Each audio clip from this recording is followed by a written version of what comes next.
You're not that flexible? You're very tight time? Okay, well thank you for volunteering.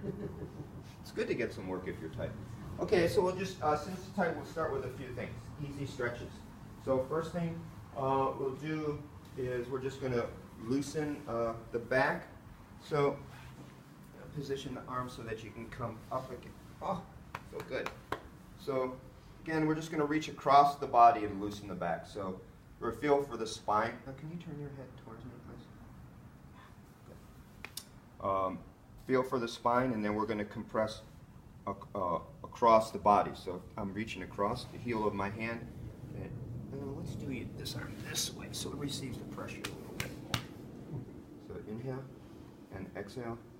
And in this floor work, we have the advantage of coming down up off our feet and onto our knees. So with our arms extended, we can use our body weight more to do all the compression. Depending on your size, you might have to be either farther or closer to the person to maximize your weight shifting. And you want to take that compression down and include the sacrum. And do a couple times. Yeah. So the compression is not only down but away, because the whole thing is you're trying to create space between the spine and the attachment here at this shoulder blade.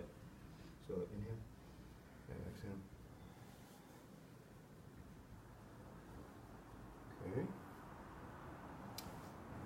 Now we're going to start to loosen this area. So I'm going to step across, and we're going to try to put their palm here.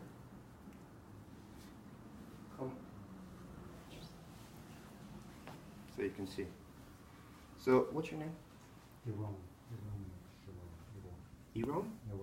Yaron. Yaron. Yaron. Said that he was tight, right?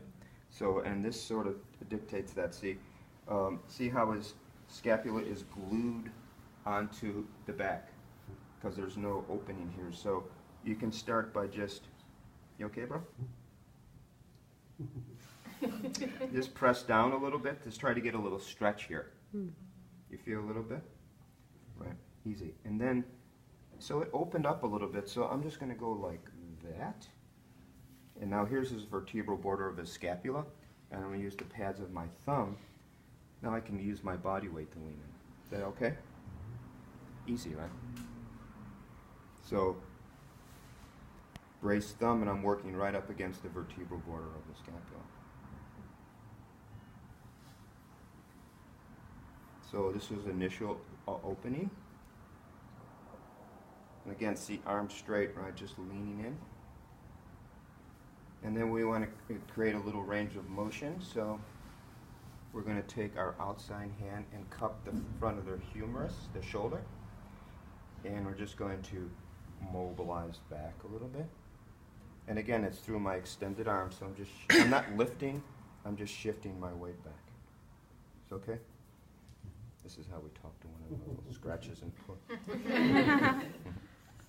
Okay, nice. And then we're going to try a little sustained compression. So with our fingertips right up against the vertebral border, I'm just going to go like this. So now we're mobilizing towards us, just to encourage a little openness. So no violent motions, no heavy lifting, just shifting weight. And this whole thing works because my arm is extended. If I bend, I'm immediately lifting, and I'm rounding my back. But if I keep my arm straight, it's just my body weight moving back, and you can easily displace a lot of weight and create some nice mobilization. Okay, from there, we're going to switch hands, and I'm going to start with a palmar compression just below the scapula. So here's the spine, here's the tip of the scapula, and I'm starting right below that. So take a nice inhale, and on the exhale, I'm going to rotate like this, adding twisting compression.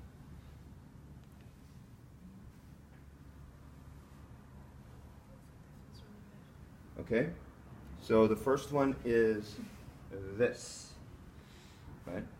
I'm speeding it up. And then you switch hands, and then you do this twisting compression, right?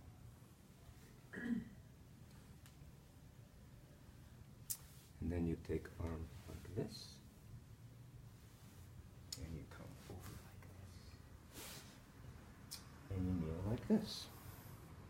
And now we're going to try a little off work here. So there's a couple of ways to do this. You can come, again, feel for the spine, and you're coming just lateral of the spine.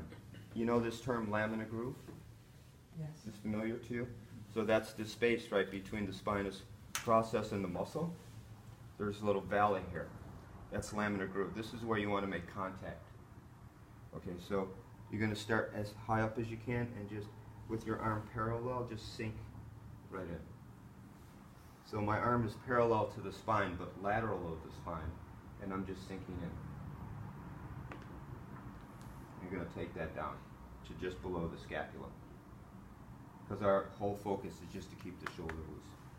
Now, if this is uncomfortable for you because you're on the tape or on the floor and you're bending down, you can try where you do this. And you can just turn your body this way. Pressure's okay? Mm-hmm. So I'm just coming up and turning like this. So you can create some nice pressure that way. So either way, the intention's still the same. You're working just lateral of the spine. Okay?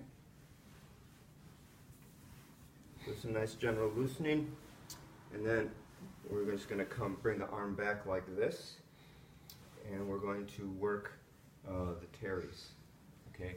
So the teres muscle, little up in here, attaches from the scapula to the humerus. It's one of the rotator cuff muscles that helps stabilize the head of the humerus in the shoulder girdle. So if it's tight, and it usually gets tight because we have a lot of shoulder forwardness, and the teres is sort of like hanging on for dear life, trying to bring the muscle back, it gets tight. But if it's not addressed, it impedes the full range of motion of the shoulder. So the teres muscle, if you bring the person's arm to them and you see the axillary crease here, or the axillary fold, see? Mm-hmm. And above that, just below the acromion, is where the teres muscle lives. So one of the easier ways of getting it is just feeling for the crease. Here's the acromion shelf, and you take it right up to the top and you just, a little tight there. You just sink right in there like this with your thumb. We'll show, when we do the switch for in supine, I'll show. So this is just nice in here, okay? So, and then we repeat on the other side. So we addressed trapezius or rhomboids, open up the pec major by bringing back here and doing a twist and then doing teres. So we'll just try that much.